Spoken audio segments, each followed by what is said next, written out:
We're live again. Finally, Macho, my good friend. It's been a bit.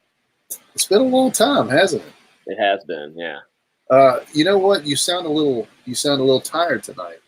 I'm so tired. I'm You've so tired.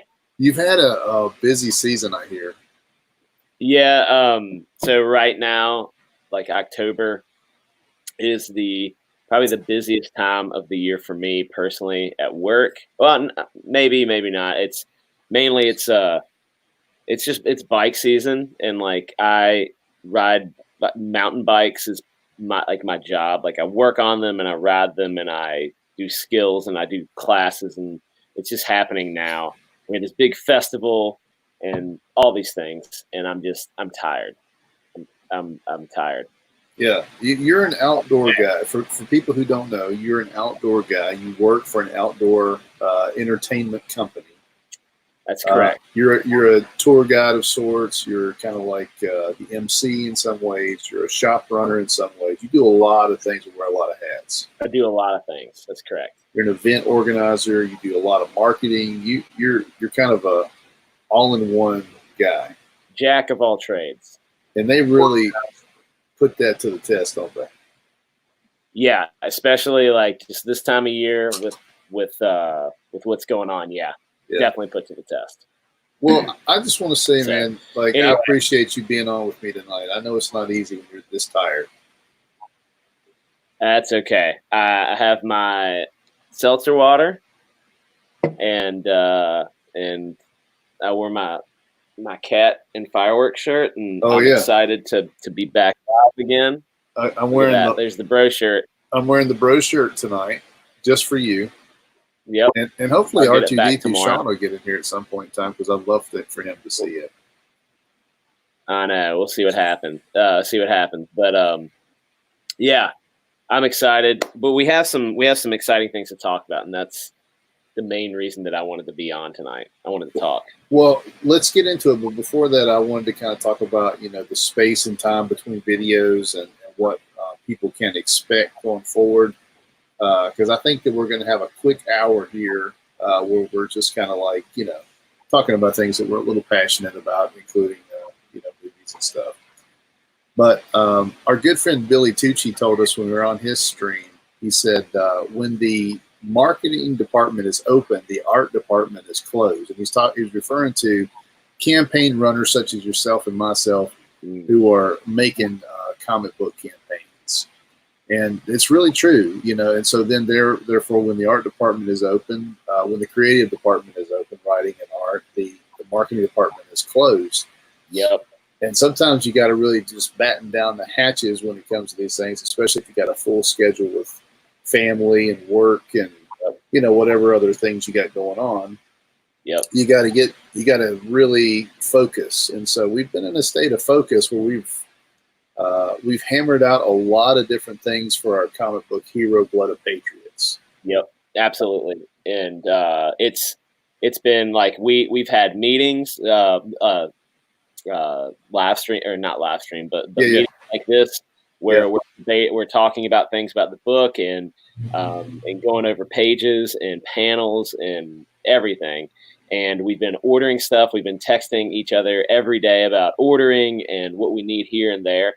And there's a lot of people that do know what goes into it, but there's a lot of people that have no clue how much it absorbs. Like every free moment of my day is usually something to do with the comic book, if it's not with my wife or my kids. Yeah, really.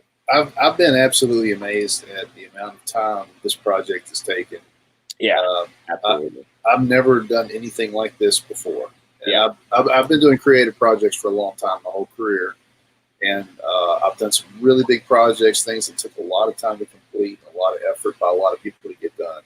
But in this particular case, I gotta say, man, doing a long campaign like we did, putting together the story, going through all of the editing things that needed to happen, getting the story right, and trying to connect it to future stories.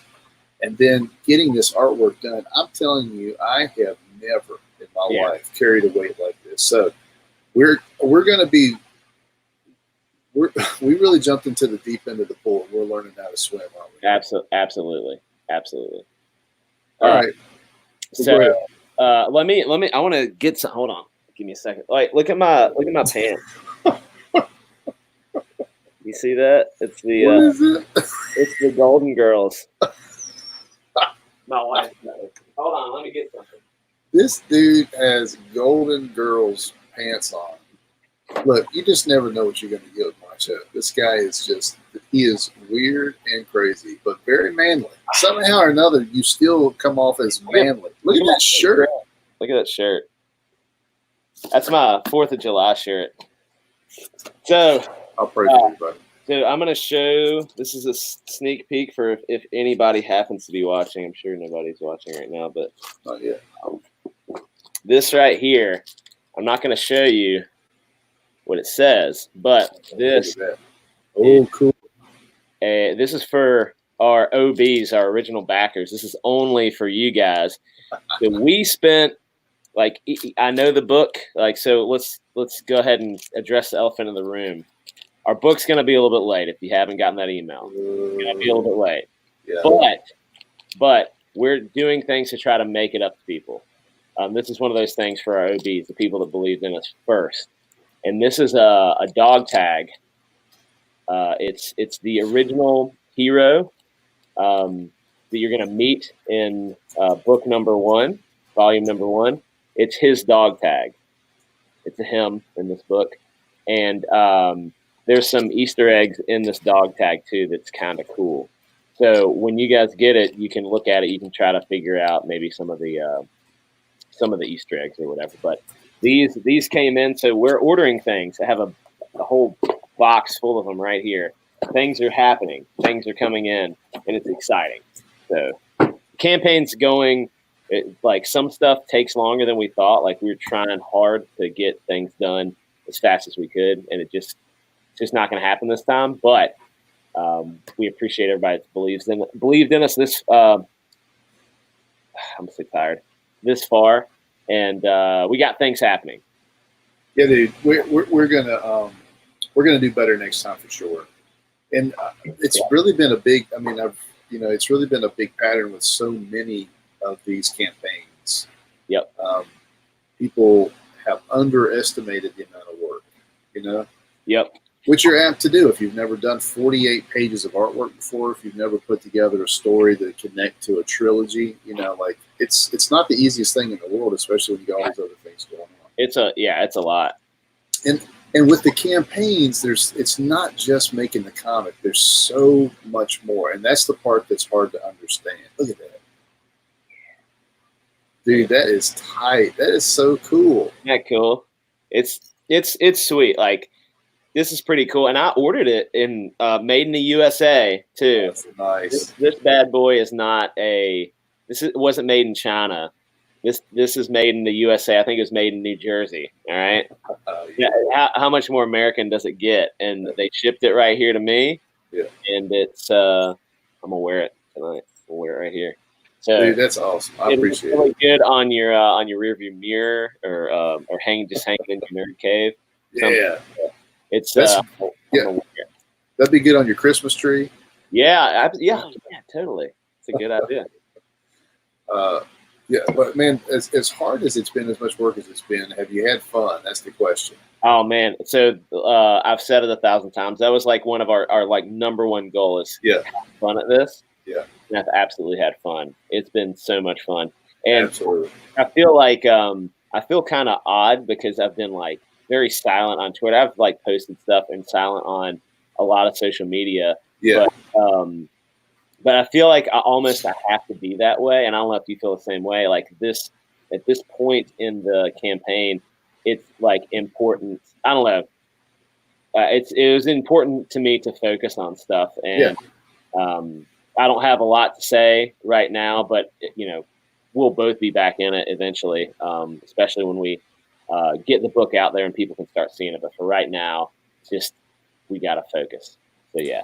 Yeah, and you know what, man? I mean, not to, I don't want to talk about it too much, but just real briefly, like we have been kind of working in quiet, while other people around us, like our friends and people, have been embroiled in drama.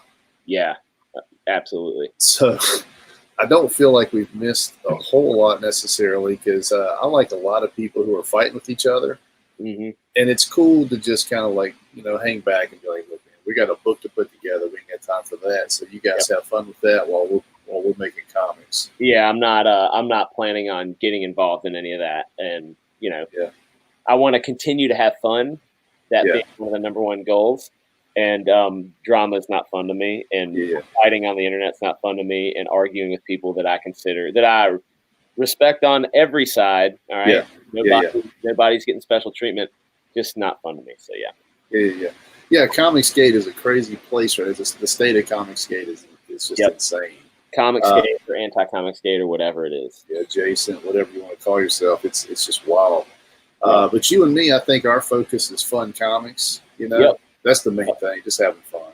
Yep, 100%. So we'll stick with that. That works. Yep.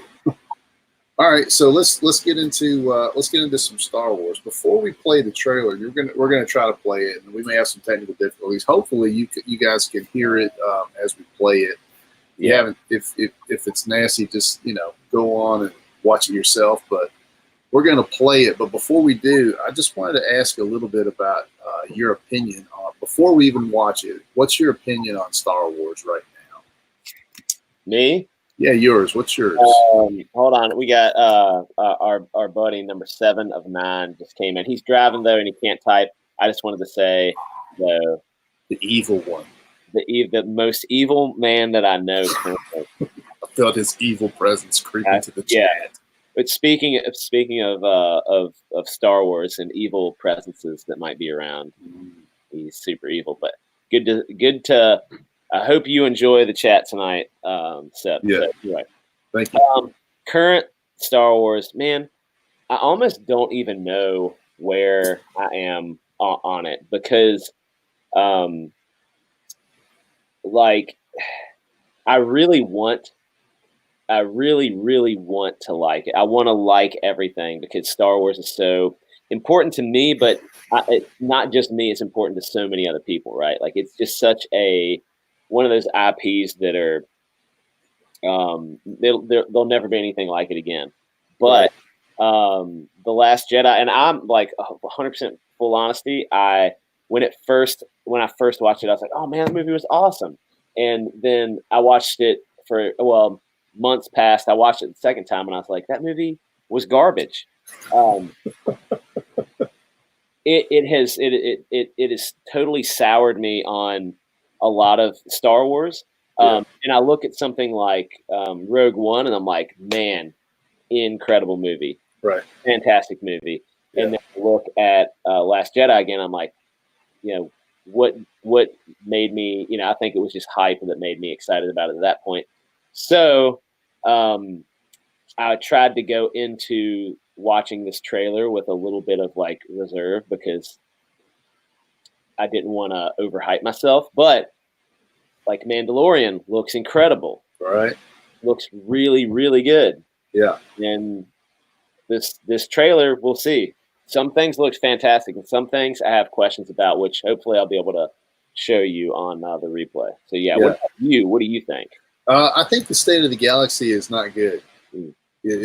Star Wars is definitely it's the Titanic as far as I'm concerned right now. They thought they were too big to sink, and I think they're going to find out otherwise. Are we going to go on December 20th and see it? Well, I'd like to, but honestly, the problem is with me is the disappointment, because it's something that's near and dear, right? So when you go in, I would probably go in not expecting much, right? Yeah. And I would probably be going just so I could talk about it. Yeah. And that seems like a waste of art. Yeah. You know what I mean? Like, I guess for me, are you going to see it is the question. Like, am I going to see it? Yes. Do I want to see it on a movie screen? Right. Yes, I do. So I guess it's whether I want to go and see it fresh, or wait a couple of days and see what some of the reviews are. I don't know. So I'm up in the air about it at this point, but yeah. I'm probably 60-40 not going to see it um, until it's been out several weeks. And then if I'm hearing rave reviews about it and people are talking about like it's the greatest thing and it answers all the questions and it sort of heals all the wounds, then I'd be hyped enough to go see it. That's not going to happen. Yeah. There's no way. But the only thing, it makes me think though, because there's people that will automatically like it. Like there'll be reviews and it's going to be the best Star Wars movie ever. It was incredible, and the female performances were there's Oscar-winning performances.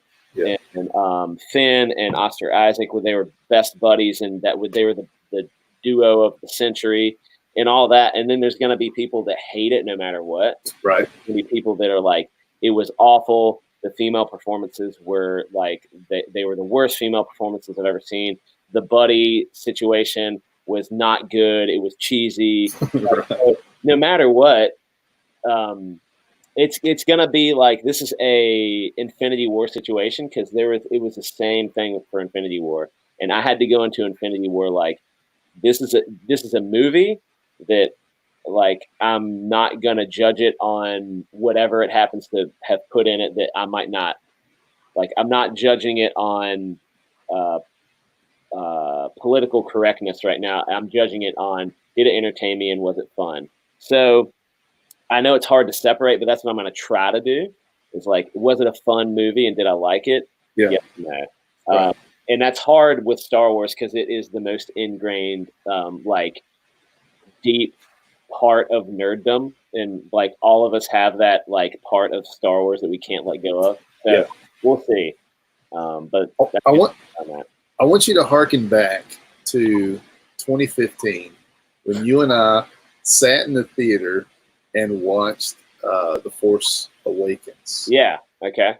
And there were some moments there where you and I both were so excited and happy with what we were seeing. Yeah. I still think it's a fine movie. There's not some people now are already souring on it again. Yeah. But I still generally enjoy that movie, I think. Yeah, I enjoyed it as well. And I mean, it really the problem right now is The Last Jedi. That is the rotten apple that's making everything else bad. Yeah, you're right. But The Force Awakens had its problems. I mean, it really did. I think that J.J. Abrams' skill set is setting things up. That's really what he does best. He sets things up. Mm-hmm. If a skilled person had to come in for the Last Jedi and done a better movie, we'd be sitting here having a whole different conversation right now. Mm. We'd be talking about the majesty of Star Wars and how everything is wonderful and how it will all come together and be completed in a fantastic way. We'd be looking at a $3 billion, record-breaking Star Wars franchise ender. Mm. But because The Last Jedi was a spit in the face of fans, mm-hmm. we're talking about how Star Wars is Disney Star Wars basically, in my opinion, is a failure. You think it's a failure? Mm. Gotcha. Yeah. Yeah, I agree. I mean, like I said, I guess there's some issues with The Force Awakens. But I think, like you said, ultimately The Last Jedi is what caused the problem. I don't know if those problems can be fixed in this next movie. It cannot. But although, let me tell you something I heard. Okay. And this was, who said this? I was listening to a live stream and somebody said it. Oh, man, shoot. I can't remember. I wanted to give credit, though.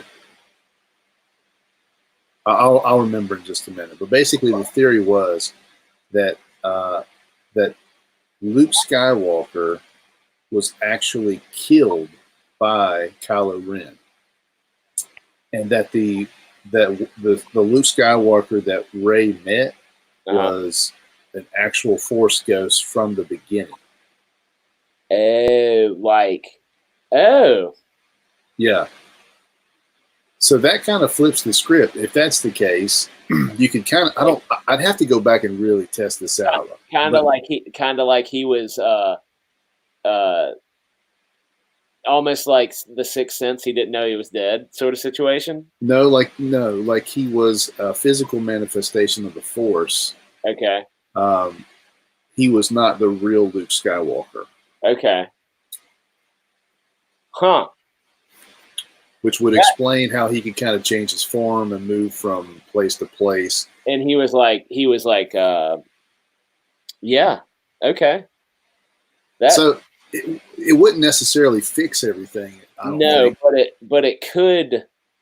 It wouldn't fix everything, but it might fix some things for me. Yeah, it could be. Like I don't think Kylo Ren had said anything in The Last Jedi like that would refute the fact that he could be dead. Yeah. Not that I remember. So if that's the case, then it might also show why he got so insane when Luke showed up on Crate. Mm-hmm. Yeah, because he could be thinking like, I thought I killed him. You know, he should be dead. I don't know. This is just a fan theory that I thought was pretty interesting. That's a pretty good fan theory, actually. I like I thought so too. Yeah. But I don't think that's what we're going to get. No, probably not. I think we're probably going to get some cameos, to give everybody the good feels. We'll see Anakin. We'll see the Emperor. Yeah. Well, let's. You want to watch the trailer? Yeah, let's do that. All right, let's watch the trailer. All right, hold on. I'm gonna have to share my screen. Here. I also want you to show the Mandalorian trailer and the Bloodshot trailer. So get those up next after we watch this one. All right. All right, can you see me? Yeah, I gotta share it. All right, let me know when to go. Let her rip. All right, here we go. Quiet on the set.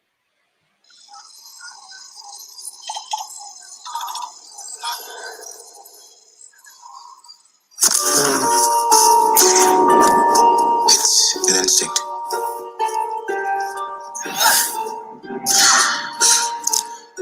Feeling. The Force brought us together. We're not alone. Good people will fight if we lead them. People keep telling me they know me. No one does. But I know.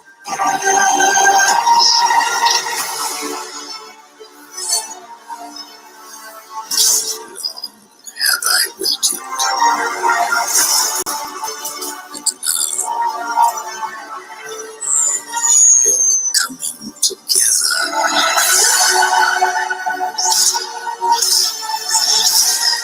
It's your undoing. What are you doing there, 3PO? Taking one last look, sir. At my friends.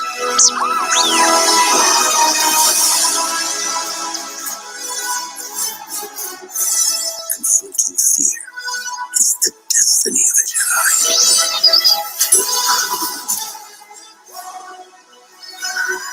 Your destiny.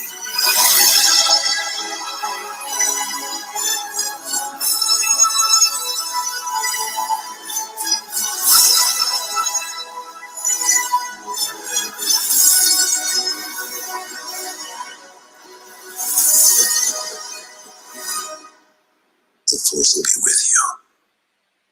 Always.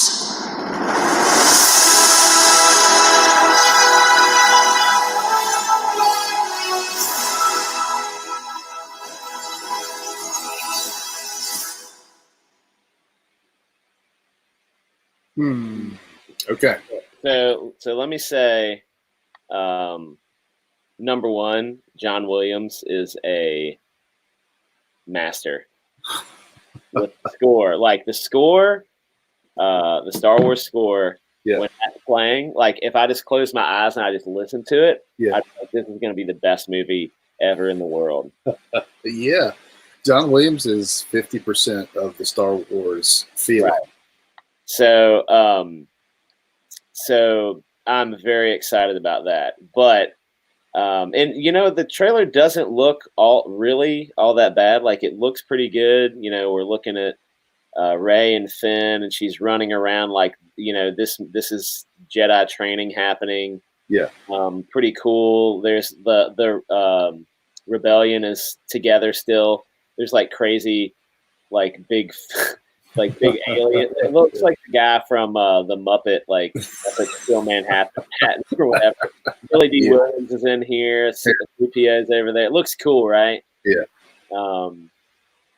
There we got Rose. That's the only glimpse. And look, this is the dude from The Hobbit. Oh yeah, that's him, isn't it? That's pretty cool. He's boys of JJ, but that's the only glimpse of Rose. Maybe she'll be gone the rest of the movie. It'll be fine. The boys with 3 eyes together.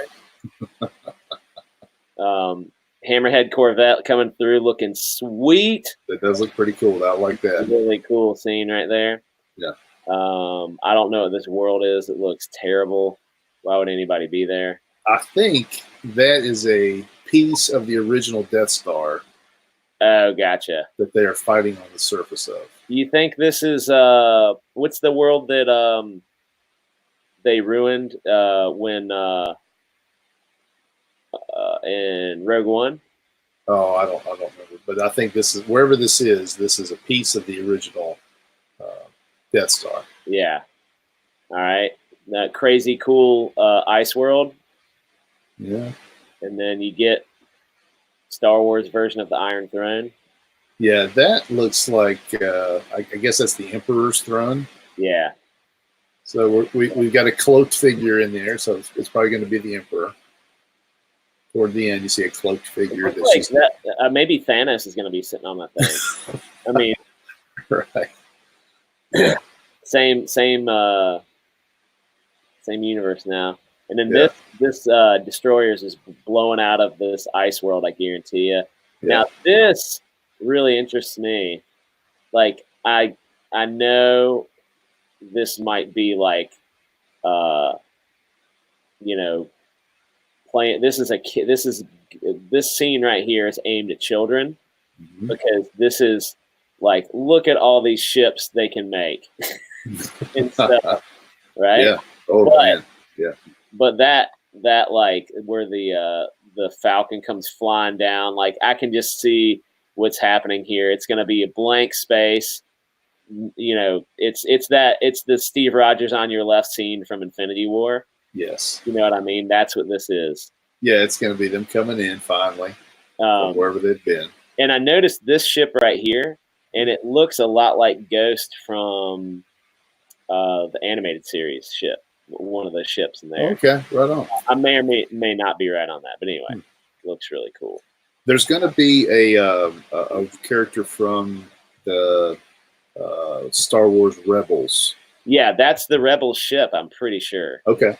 I'm pretty sure that's Ghost. I mean, I'm probably wrong, but it looks like it. I've seen a couple seasons of that show, and I really like it. I haven't seen the whole thing, but I really like Rebels. Yeah, same. I've seen some of it. I liked Clone Wars. Clone Wars pretty good also. Yeah. This is kind of a cool scene. Like I know it's not Han, but it does nothing for me. I'm sorry. Like it just doesn't do anything. That's cool. Like well, we who all are these 3 people with Chewie? That's what I want to say. Yeah. But like I just try to think back, like in Force Awakens, I liked Finn and I liked Poe. And I liked Rey too. I still like Rey. I know people call her Mary Sue and all that stuff, but yeah. Anyway. Yeah. Fighting on the Death Star piece. There's classic make. That's a toy right there. Yeah. Is this where Rey uses her ability to make something? No. To get them out of there, or no, this is a purpose built ship in this world. Okay. This thing is so silly. I don't know what to even think about that. This is like the Pogs again. Yeah, the Porgs. Porgs, yeah. It's just like that. That game you played with round cardboard discs. Oh, right, yeah. And this guy right here is going to be, this droid is in the new Star Wars video game that's coming out, Force Unleashed. So it's even cuter somehow than BB-8. It's incredible. How do they do it? Nobody knows. So, but this droid is in that game, so this is 100% direct work on marketing. Is it me, or are the droids becoming more and more like original Disney characters, like Mickey Mouse, Goofy? Right. Yeah. Yeah, and they have their own personalities and stuff like that, and that's great. Like R2's always been like a little surly and like gets out, he's out of control, and he marches to the tune of his own drum or whatever, and that's cool. And these guys are just cute, lovable. We'll see what this guy has, what he does. I was sad that in the last movie they kept playing the Imperial version of the BB droid, and it was just there for like 30 seconds. They're not even 30 seconds. It's there for maybe like 8 seconds. Mm-hmm. Yeah. Anyway, and that's a weird scene. This is a very heartfelt moment. He's looking at his friends one last time. It means he's going to sacrifice himself. Yep, that's right. And, when he has that, there's an image that's been floating around for a while, and he has red eyes. And I guarantee my call is that 3PO is going to sacrifice himself. He's going to be flying something, and he's going to go into Spider-Man instant kill mode. Yep. And he's gonna wreck house, and he's gonna go out in a blaze of glory. That's what's gonna happen. This is a classic stormtroopers can't shoot scene. Let's say goodbye to Carrie Fisher moment. That's Carrie Fisher's stunt double's head. We're looking at, there's another droid stabbing something. And there's lots of little droids in this, I think. Yep. And this is like callback to Tatooine, like space sailor, hover sailor ship. I'll bet it is Tatooine. It might be Tatooine. Yeah, it would make sense that they, end there. Yeah. There's Lando, Billy D looking all Billy D. Yep. And we're gonna get a crazy big. Oh wait, we're gonna get a crazy big space battle. Yeah, I think it's gonna be the biggest one yet. Yeah, and I'm excited for that. I think that'll be. Me too. That's my positive takeaway from this whole thing. This right here, I think this is going to be Wedge Antilles. He's rumored to be back in the and Wedge flew one of these. Bombers. Yeah, and I think that's going to be Wedge. That's my gut. Probably sacrificing himself. Yeah, I was going to say Wedge might be sacrificing himself. He might even have C-3PO with him. It might be like Wedge comes back. Yeah. Him and 3PO team up again, or team up. Yeah. He's talking, they have a Luke moment, and then they go in for the kill. Like this is the big Dreadnought Super Destroyer thing. So I think that's Wedge. Now this, like every time I see this scene, I have PTSD of the casino scene. That is what I think of when I see fake Star Wars horses riding on fake Star Wars horses. Oh man, I hope it's nothing like that. That really ruined that movie so bad. I mean, that movie was ruined in many ways, but that was one of the worst parts. This terrifies me as a scene. I'm scared of it. Not looking forward to seeing these crazy tusked, hairy horses running about on like some sort of like Imperial Star Destroyer or something. Yeah. Like they're in space running. They're space horses. Yeah. Yeah, I don't know. Anyway. Yeah. You get this glimpse. Another showdown. Yeah. Finn running to save. That's Finn running to save Ray for sure. He found out that he was in fact confused about Rose the whole time. That was one of those. What's the syndrome where like rebounder? No. What's the syndrome where like a captor like? Oh yeah. Stockholm syndrome. That's Stockholm. You got it. And he's like, nope. I love Ray all along. Yeah. What was I thinking about that Rose? Yeah. Rose, yep. She probably died back on Yavin or wherever they were on that one scene she was in. This guarantee, this is the attempt at redemption for Kylo. And what they're breaking is this is going to be like a idol of Vader. And like I can see his round like eye right here and his big like eyebrow on his helmet there. This is a redemption situation. You can see like this is like a back to tank. It looks like right here. Oh yeah, look at that. Good eyeball. It's very similar to the back to tank that like Vader would sit in. Mm-hmm. So that's my. So they are working together at that point. Yep. Seems to be. Yeah, seems to be. It could be. They also like have clashed sabers, and then Rey, like she gets thrown off, and she destroys that. So. Yeah. Either way, it's. And then he's really pissed afterwards. Yeah. I think my gut is this is earlier in the movie because there was some footage of Rey with this double red lightsaber. Yeah. Oh yeah, I saw that. And that may or may not be like a vision or something, but anyway. Yeah. The boys again. Get them together. Are they in love or are they not? I don't know. It's kind of like it's kind of a Peter Parker and Iceman kind of thing. Yep. And here we are. We have the space horses on the destroyer. Why are they there? Why are they on the destroyer? Is there oxygen? I guess there is. Yeah, they're in a world of some kind. And I guess they're riding space horses on. Yeah, it'd be a bad scene. It's not going to be good. Space horses, man. Look at that. Look at the space horses running.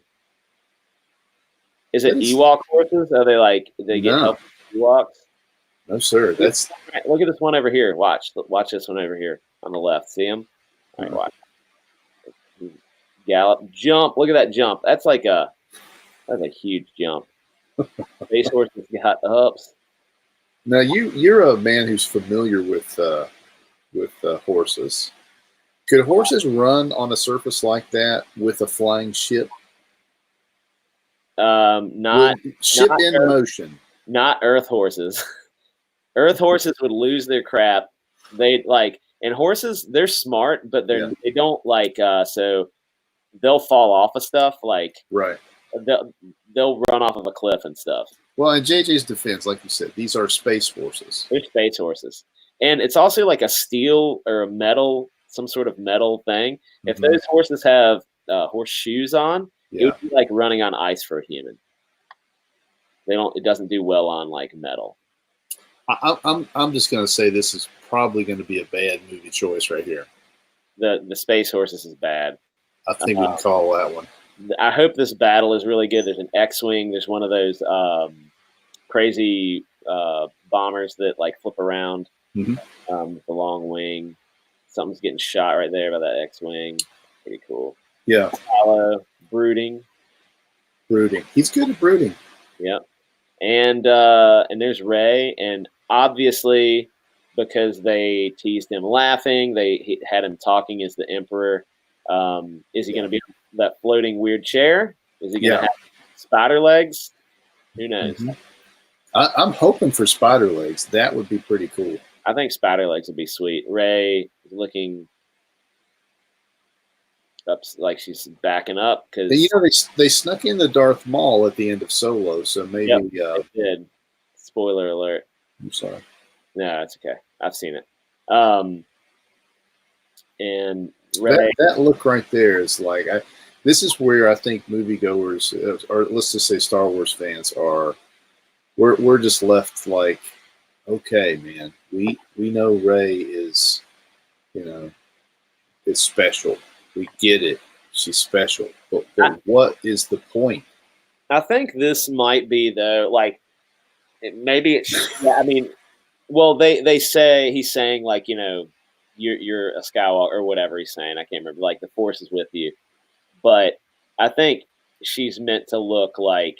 I mean, she's gone through a lot, I guess, and maybe that's what they're trying to show is that she's gone through a lot. She's upset, but she's going to rise to the occasion. Septonov says maybe those horses have. First of all, he's not impressed with the trailer. Okay. Gives it a meh. Yeah. And then he says maybe they have magnetic horseshoes on. Maybe there's some sort of like spider horses. Yeah. Well, that might be cool. I don't know. I don't think this is going to play out very well for moviegoers. Go ahead. This part, I just don't. I don't like it. We're coming up on 15 minutes till the end of the hour. Let's move to. Can I give my breakdown real quick of it? While you're finding the Mandalorian, I just want to say a couple words about it. Please do. This movie will not fix any of the issues, but The Last Jedi. It can't. First of all. So what they're going to try to do is just make the new characters as much fun as they possibly can. But the problem is that I just don't think many people care. I think it's probably going to make a lot of money. I don't know if it's going to make what they want it to make, and it definitely won't work as far as selling products after the movie, because everything cool that you saw for the ships are things that are already existed, right? Things from the original trilogy. I don't think that the new characters are really all that marketable as far as like selling toys and stuff like that. They had the best chance they had was with Poe Dameron, and they just neutered him in this last movie. I mean, just straight up neutered him for everybody to see. So, maybe he's super heroic in this. Maybe he's a big time leader. Maybe he's a wise warrior. I don't know. We'll see. Maybe everyone will like him and want to go out and get the Poe Dameron X-Wing. Well, he was sort of a moron in the Last Jedi. He constantly screwed up the entire movie. Yeah, and even to the end when he didn't believe in what's her name until the last moment. You know what I mean? Right. I mean, you're throwing characters. Not that she made the right choice, but she was trying to do what was right. But anyway. Yeah, they just don't have enough here, and gimmicks like the horses and like the different worlds. It's not enough, man. It's just not enough. So I'm going to say probably I am not at all excited. I'm more like 70-30 now that I won't be watching it opening week or the week after. Gotcha. I still may go because, we have our group of nerds, and I know most of them are still gonna want to go see it. I might go see it. I don't know. Maybe I'll wait for you. What's going to happen is we'll be with our families at Christmas time, and somebody inevitably is going to say, "Let's go to the movies." Yeah, that's happen. And you're going to get to the movies, and one of the only like family-friendly options is going to be Star Wars, and so you're going to end up going to see it. Yep. So they'll make a lot of money. I mean, it's just set up to make a lot of money. But. Yep, it's set up perfectly. Cool. You have other thoughts? Lots of other thoughts, but let's go ahead and watch The Mandalorian. All right. And let me say real quick, so Disney Plus is going to be live on the 12th of November. Mm-hmm. I fully plan to have it. Number one, because Netflix has some of the worst programming for children I've ever seen. Yeah, right on. Absolutely. Like, I cannot believe they're putting stuff out that my 9-year-old can access. It's crazy. Even kid settings. So if for nothing else, but also having access to all the Star Wars movies. Yep. And Mandalorian is going to be a big deal, and anything Disney's made. So I know people are not crazy about Disney all the time, but it's going to be a good deal. And if you buy the $12 one, You get Hulu and ESPN. Like, man, that's crazy. I didn't know that. Yeah, really good deal. Anyway, all right, let's watch this. So shut up. Oh, sorry.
Bounty hunting is a complicated profession.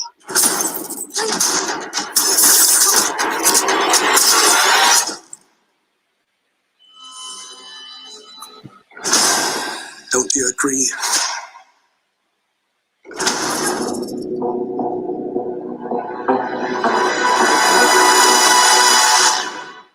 Oh, buddy, let me tell you what. That is so much better than the Rise of Skywalker. How is that possible? So, number one, they hit more nostalgia in this trailer than in the entirety of this, minus the score. Let's say that. Yeah, I love the score though. I do like the score. It's new, but I like it. Go Yeah. ahead. The like IG-88's in this thing. Yeah. All the Star Wars ships look good. The world looks good. Like even the hold on, let me see it. This one scene. Oh man, it's all blurry. The right. Let's see. Bounty hunting is a complicated profession. Scene right here.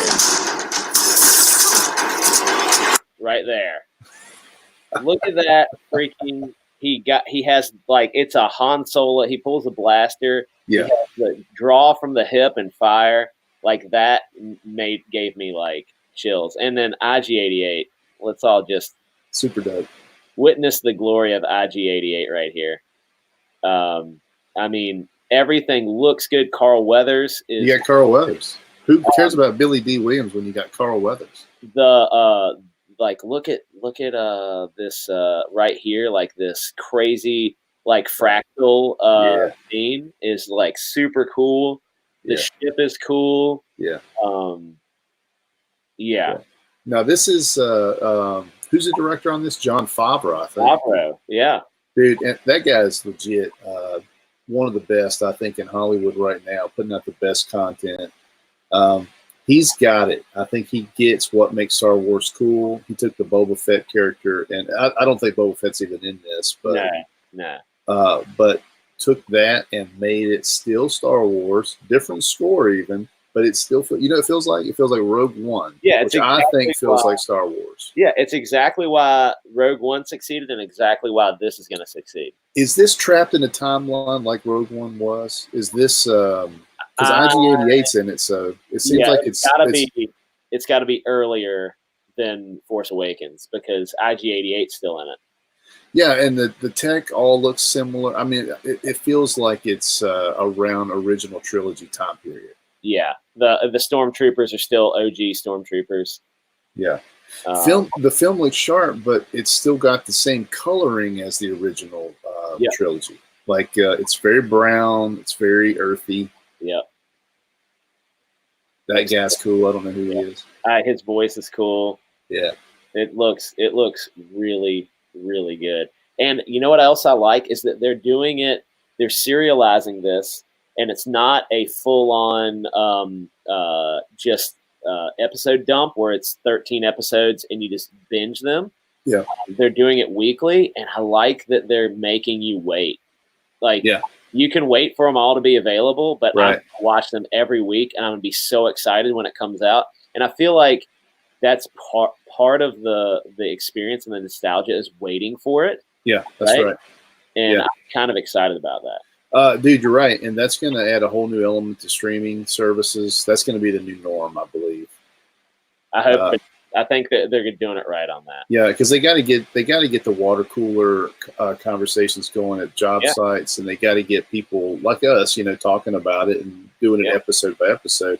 It gives people a chance to kind of really build up. So by the time you get all of them, and the final episode comes out, you got a complete look at it. So that's the smart way to do things. Yeah, agreed. Okay, so man. Well, you can keep talking if you have any other thoughts. I was just prepping ourselves. Go ahead. That's cool. Sorry. For me, all right. For me, Mandalorian is more Star Wars than Star Wars. And here's the thing: I don't know anything about it. I haven't really looked at studied it. I've just seen this trailer.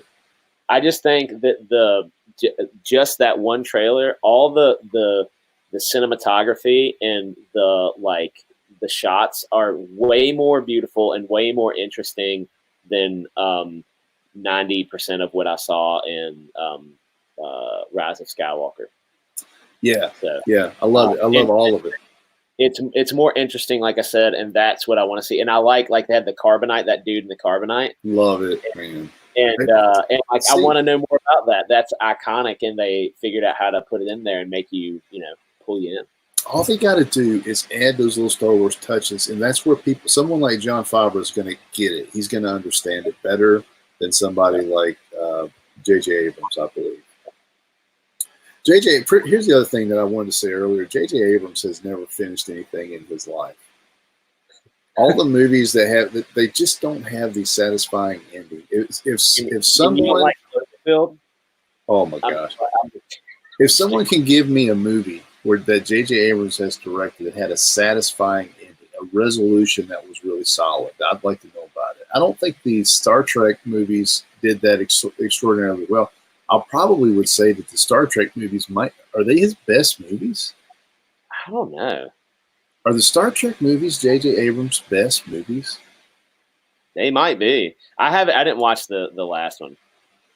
It wasn't great. It wasn't great, but the one before that was the first one was really good, I thought. Cool. All right. Yeah, the first Star Wars movie. Yeah, I like the first and the second one, Wrath of Khan. Yeah, I liked him when he screamed Khan. Yeah. Well, all right. So let me just say, the reason I wanted to talk about Bloodshot is first of all, it's a new trailer and it looks cool, but primarily what I wanted to kind of get at, and I'd like to get your feedback before we watch this. Okay. Who's going to start eating Disney's lunch when it comes to Star Wars? Because if Star Wars does not deliver in the box office, right? And if it does, I mean, literally, if it's not, over $1 billion, then it's a failure. I mean, really, if it has to, I mean, it will hit $1 billion, especially because of everybody wants to see the ending. It's at Christmas, etc. But if it doesn't hit $1 billion, it's a failure, man. So that's a good question.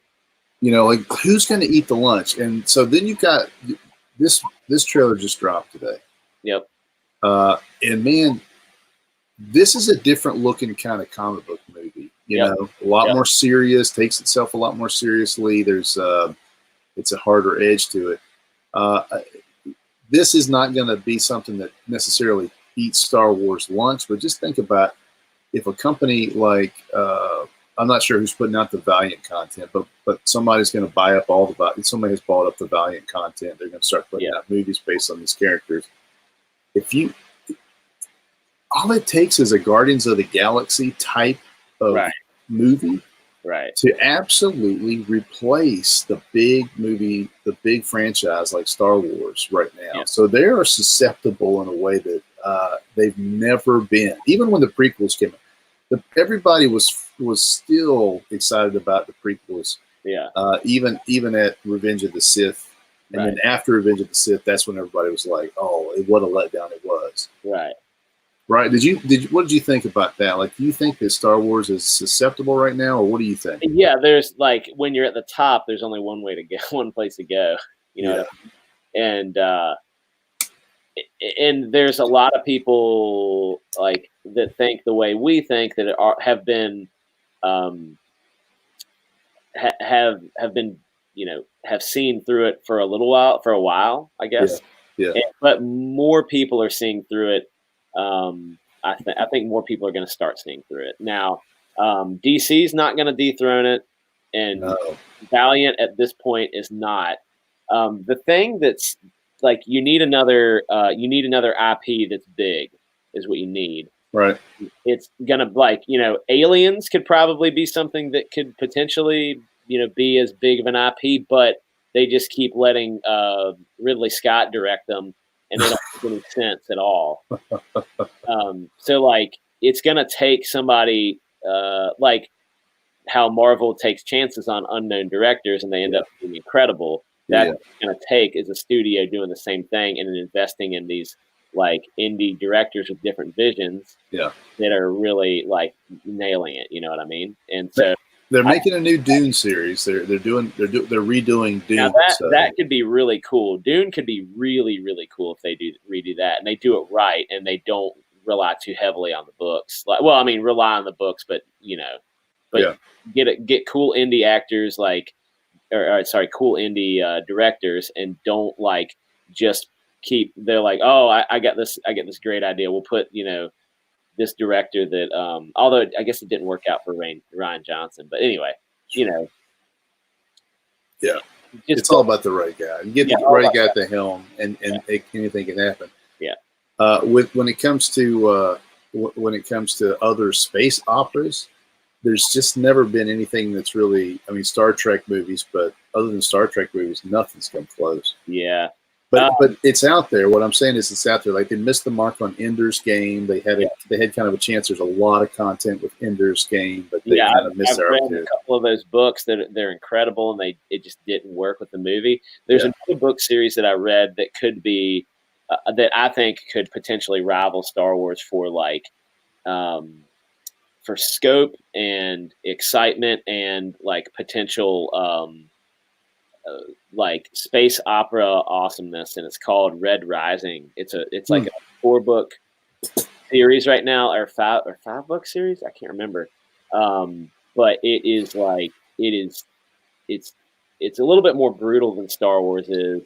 Not quite as kid friendly, but it is just absolutely incredible. Like it could really potentially rival it, I think, in like how like the love people have developed for certain characters and stuff like that. So I just think like somebody could take the sort of the formula. I mean, a lot of people have tried this. Don't get me wrong. I'm not being naive, but what I mean is, big score, lots of cool ships. Yeah. The character types. I mean, there's just so much you could do there. You put a couple of new faces in there, a couple of unique looking spins, and like you said, a director who's willing to take chances. And this is the time to strike. If you've got that IP, whatever that might be, this is the time when you could seriously sit down and eat Disney's lunch, because people love this kind of stuff. It's part of the zeitgeist now. Everybody understands it. You wouldn't have to. It's not a new thing anymore. Right. Yeah. And Disney, if this movie does as poorly as I think it will, Disney has lost Star Wars. Right. Yeah. Except, I should say they've lost the Skywalker saga, because it looks like the Mandalorian's going to be great, and I'm sure that'll be enjoyable. Yeah. It looks like it's gonna end anyway. So, I was thinking like if you just get John Williams to do a score, you're already halfway there. Yeah. And I was looking the other night I was watching something with Izzy, and I was like, man, the music on this movie, what was it? I was like, it's incredible. Why is it so good? And I looked up who did the score, and it was John Williams. Now, what was the movie? He's done so many scores. Oh man, yeah, crazy. Yeah. Oh, you know what it was? So my daughter and I are reading all the Harry Potter books. Yeah. And I was like, we watched the new one of the movies. It was booked before the movie, and I was like, man, the score on this is so good for Harry Potter. Like, why is that so good? And I looked it up, and sure enough, John Williams, Grammy Award for Best Instrumental Composition, killed it once again. He's the man. Let's see what his most recent score is. I just want to see. Indiana Jones 5. Ugh. Oh no, he did Star Wars: Rise of Skywalker, but that's like classic. Yeah. Yeah. The BFG, that's good too. So they're all good. Yeah. Okay. Anyway, all right. You want to watch Bloodshot? Let's watch it. All right. Cool. Hit sequence.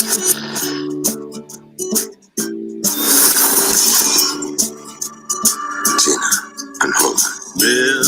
Memories are made of this. What is this place? I'm sorry to be the one to tell you this, but you got yourself killed. At RSD, we'd rebuild the most important assets in the U.S. military. Soldiers like yourself. You're the first who we successfully managed to bring back. But improved, enhanced. With the technology in your veins, you have an army inside you that will not only make you stronger, it will heal you instantly. Now tell me, do you remember anything?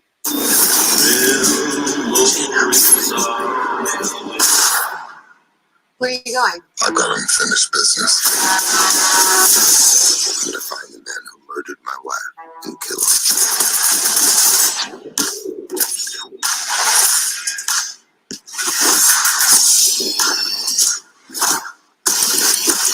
Oh, that's not good. All right, shut him down. And initiate sequence. Okay, who is the next target for elimination? Tell me, do you remember anything? Do I know you guys? I don't think so. I've been manipulating you. What you think is real sometimes ain't. And initiate sequence.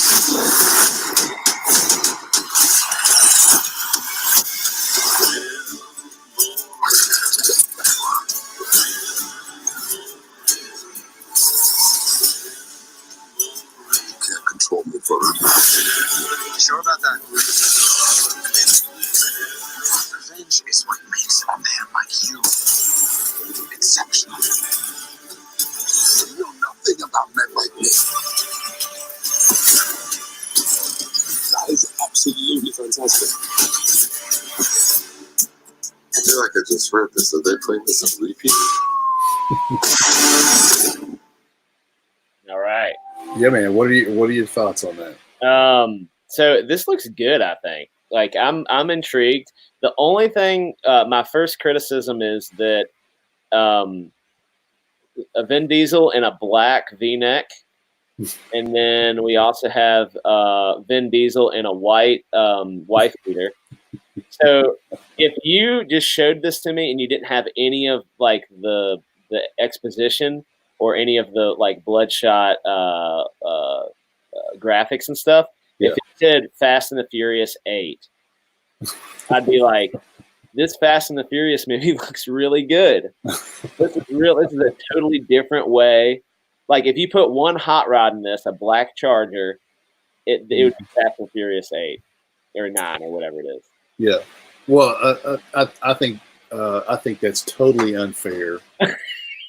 What I do think is that the character, excuse me, the character of Bloodshot is popular because he looks cool. Yeah. Yep. He's black and white, and he's got that red circle, red eyes. Yeah. You know, he's another like dead man warrior type character. Yep. So he looks really cool. There's a graphic element to it. So certain parts of this trailer show that, and certain parts do not. Like the parts you're showing where it's just too much Vin Diesel. That scene right there where his face gets shot off and then it comes back onto his head. Yeah. That is a very dynamic. That was special effects. That's great effects. Yep. See right there, he looks a lot more like the character. So this this is act 3, right? Yeah, you got it. That's what that is. He has the red eyes. Yep. And his he's almost like his skin has lost all the color. Yeah, he's very gray and white, and he's got some black uniform on, and he's going to be laying waste to the bad guys. He's going to take that trench coat off. He's going to be shirtless, and he's going to have blood all down his front. That's exactly. Well, they show what when he's charging the enemy. Yeah, there's a scene where he's getting shot up in the chest, and it makes his chest glow red with all those little nanobots that put him back together. Yeah, right. So that part's pretty neat. Yeah, right there. Look at that. Yeah, like my joking about it looking like Fast and Furious.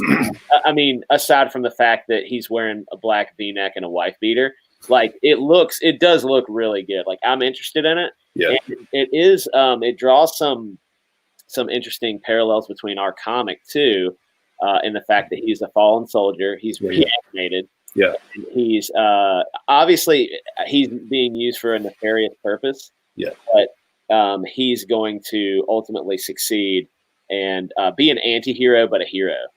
And much like our comic, Hero Blood of Patriots, Vin Diesel's playing a character that is sort of created for one thing, but then comes alive to be his own thing. Yeah. So, if you like this sort of thing, definitely check out our comic. Anybody who's watching this who may not know about it, it's Hero Blood of Patriots. We're going to be shipping that out as soon as we get it finished. Yeah. But I think this this represents kind of a sort of a sci-fi superhero hybrid type movie that I'm very interested in. The genre I'm very interested in. Yeah, I'm definitely interested in this movie a lot. I'll go see it in the theaters because I really want to see it. And I think it's worth it. I think it'd be worth it. I want to support not everything needs to be interconnected. Like I love the interconnectivity of Marvel. I love it. Yeah. But everything doesn't need to be interconnected. Right. And I'm excited to watch a movie that is just a movie. It's just a Bloodshot movie. Has nobody. I mean, maybe it is going to be interconnected, and we just don't know it yet. But as of right now, I'm just excited to watch it. And I know a little about Bloodshot. Like, I am not totally Bloodshot naive, but it will be a lot of it will be kind of newish to me too, and I'm excited for that. That it's not just going to be something that I already know, and I'm looking for all these things. Yeah. It won't make Venom money. But it will do well, I think, for their first genre out. Now, there's some places where you can really see where the money was spent. Yep. And places where you can already see where the money was not spent well enough. The scene where he's falling with the main bad guy, that right there, that costs a lot of money. It's gonna be better too because he's a little rubbery right now. It's just a little bit rubbery looking. Yeah. But it's gonna be when you see it in theaters on the big screen. It's gonna be really good. Yeah, I love that. And then, but the scene where he's fighting that guy falling down the elevator shaft right there, when he's fighting Doc Ock. Yeah, that's probably pretty cool. But it has this. It reminds me a little bit of. They're rubbery. They're rubber men falling in it's Spider-Man 3. Yeah, a little bit. Yeah, right there. Yeah, you can tell, and that'll be fixed up too. Like it's just a trailer, but it is. You're right. You're right. It does look a little rubbery right now. Yeah. The other characters, like I don't know who they are. They're new actors, which I think is cool. Like that girl was in Deadpool though, with the dark. Was she? Yeah. Okay. I'm into like giving some new actors a look, because a lot of all these comic book movies, they go after the Vin Diesels and the big actors, Yeah. But I'm all about let some of these new folks come in and see what they can do with the character, that's cool, man. I just wanted to show that and talk about it a little bit. I'm wondering, as a lot of people are, if the superhero genre is going to come to a close anytime soon, if people are going to be burnt out. But it seems like that's the only thing making money in the theaters. Right. That looks big IPs. This scene right here looks like Michael Bay. directed that scene. Yeah. This is a big money scene right here, right there. Yeah, that's cool looking. Look at all that. I love the nanobot design. Very neat. Yeah, that's cool. Yeah, and nanobots it's an interesting thing, and it's one of those things that you can, people don't necessarily understand too well. Yeah. So it's easy to kind of say all of these different things he can do because nanobots. All these cool looks like this look right here happens because nanobots. Yeah. So it's really neat. I like that scene. I like a good the double thrust kick. Look at that. Double thrust kicks him, and look how hard he hits the van behind him. Watch. Hold on. Boom. That's a van model. Go back. It's a van model. Go back. That dude is a sack of blood and meat now. He is not recognizable as a human. No more bones. Yeah, wow, that's good. How hard he hits that thing. It's good. And there's a scene in one of the Avengers movies where Captain America kicks a guy and he goes flying, and it's one of my favorite scenes. I love it. Yeah, it's good. So Bloodshot looks good. I'm excited. Yeah, me too. I'm a fan, I think. Well, look, let's see. I think we've exhausted our time, and it's been a very fun exchange with you. And I'm glad to be back online. Talking a little bit. We're going to be back. Sept, if you haven't seen, if you go back and watch it, you can see I'm wearing one of our dog tags that you're going to be getting one of these, buddy. Oh, the dog tag of the original Hero. Yeah, comic. It's pretty cool. Yeah, we are rocking and rolling through that, doing our absolute best, and making as many pages and getting them colored as fast as possible. We will get that out ASAP. We're working hard to get that done. It's the only thing we're really concerned about right now, other than making fun of bad trailers. Yep. So we're that trailer. 2 good trailers, I thought. That's right. Yeah, that's right. So good seeing you, my friend, and we'll do this again probably in a couple of days. Yep. Maybe tomorrow. I'm not sure yet. Probably a couple of days, and we'll try to be more transparent and back on the game while we're getting work done. Yeah, man.